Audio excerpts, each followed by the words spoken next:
इतिहास का सबसे भयानक युद्ध वो रातों रात शुरू नहीं हुआ था। नहीं, ये तो दशकों के गुस्से, हताशा और शांति कायम करने की नाकाम कोशिशों का नतीजा था। इस चर्चा में हम यही देखेंगे कि कैसे पहले विश्व युद्ध को खत्म करने वाली संधि ने ही दूसरे विश्व युद्ध की नींव डाल दी थी। तो इस पूरी कहानी को समझने के लिए हम इसे 4 हिस्सों में देखेंगे। शुरुआत करेंगे वर्साई की संधि की उस कड़वी विरासत से, फिर देखेंगे कि कैसे आर्थिक तंगी ने एक तानाशाह को जन्म दिया।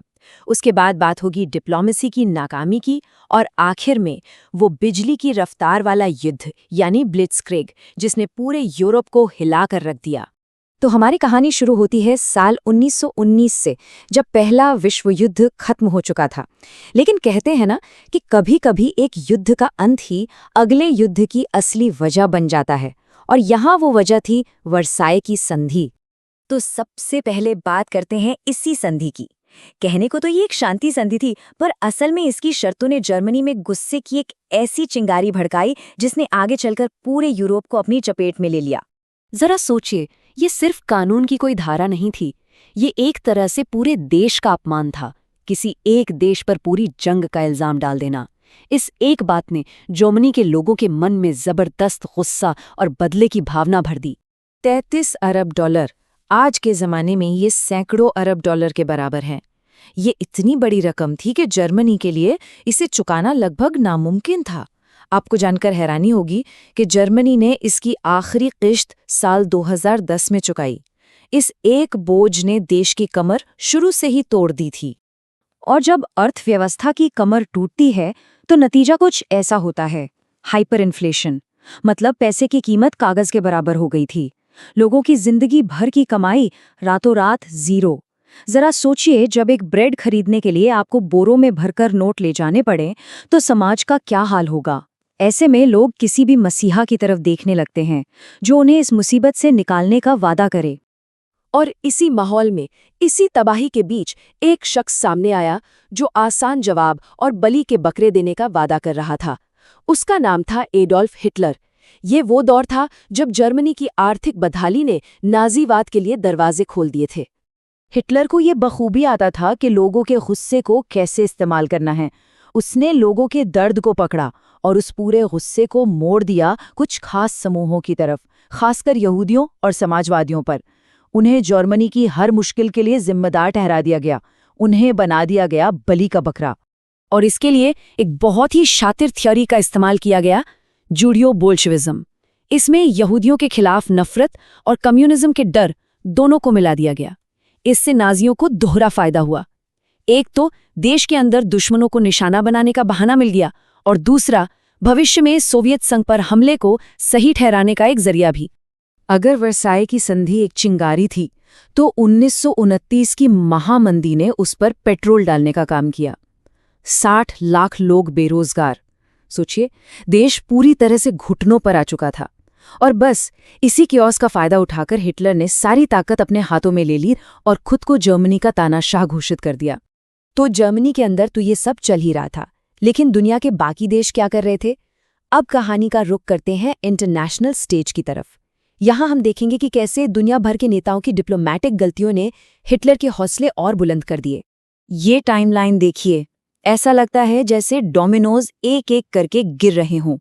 पहले ऑस्ट्रिया, फिर चेकोस्लोवाकिया का हिस्सा। ब्रिटेन और फ्रांस ने तुष्टीकरण की नीति अपनाई। उन्हें लगा कि हिटलर को थोड़ी बहुत जमीन देकर शांत किया जा सकता है, कि शायद इससे जंग टल जाएगी। लेकिन ये उनकी बहुत बड़ी भूल थी। हिटलर को जो भी मिलता उसकी भूख और बढ़ जाती थी। लेकिन एक शख्स था जो इस खतरे को पहले ही भांप गया था, विंस्टन चर्चिल। म्यूनिख समझौते पर उनका ये कहना एक तरह से चेतावनी थी। ये वो मोड़ था जब कई लोगों को समझ आने लगा था कि हिटलर बातों से नहीं मानने वाला। और फिर कुछ ऐसा हुआ जिसकी किसी ने कल्पना भी नहीं की थी।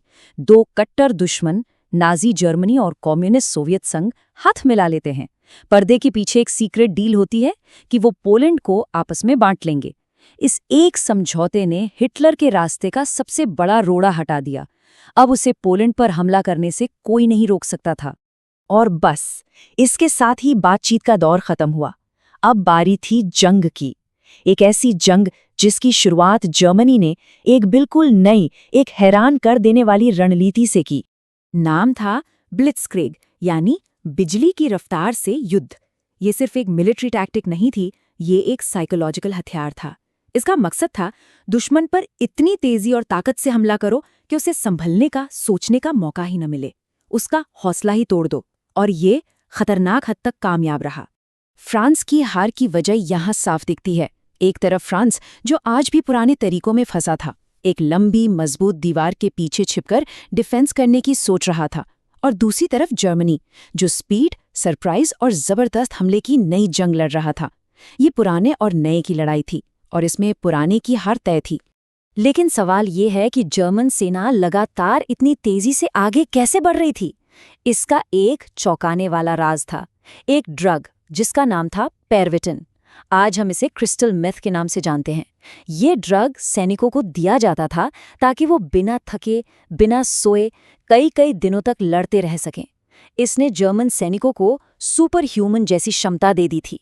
फ्रांस पर हमला एक मास्टर प्लान था। पहला कदम, ध्यान भटकाना। जर्मन सेना का एक हिस्सा सीधे मैजनॉट लाइन पर हमला करता है ताकि सबको लगे कि मेन अटैक यहीं से होगा। लेकिन असली हमला उस जगह से हुआ जहां से कोई सोच भी नहीं सकता था, आर्डेंस के घने जंगलों से। इससे पहले कि मित्र देशों की सेना कुछ समझ पाती, वो चारों तरफ से घिर चुकी थी। इस पूरी तबाही के बीच एक उम्मीद की किरण दिखाई दी, डनकर्क का चमत्कार। भले ही ये एक बड़ी मिलिट्री हार थी, लेकिन यहाँ से लगभग 3.5 लाख सैनिकों को बचा लिया गया। ये एक बहुत बड़ी मॉरल विक्ट्री थी, और यही सैनिक आगे चलकर हिटलर के खिलाफ लड़ाई का अहम हिस्सा बने। और देखते ही देखते कुछ ही महीनों के अंदर यूरोप का नक्शा पूरी तरह बदल चुका था। Austria, Poland, Denmark, Norway, Belgium, France, एक के बाद एक देश नाजी जर्मनी के कब्जे में थे। ऐसा लग रहा था मानो हिटलर को अब कोई रोक ही नहीं सकता। और इस मुश्किल घड़ी में ब्रिटेन बिल्कुल अकेला खड़ा था। पूरब में सोवियत संघ का जर्मनी से समझौता था, और पश्चिम में अमेरिका, वो यूरोपीय मामलों से दूरी रहना चाहता था। पूरी दुनिया बस सांस रोके देख रही थी कि अब आगे क्या होगा। तो अब सबसे बड़ा सवाल यही उठता है, जब पूरा यूरोप हिटलर के कदमों में था, अमेरिका लड़ाई से बाहर था, तो फिर हिटलर को आखिर हराया कैसे जा सकता था? 1940 के उस दौर में ये एक ऐसा सवाल था जिसका जवाब किसी के पास नहीं था, और इसी सवाल में आने वाले और भी भयानक संघर्ष की कहानी छिपी है।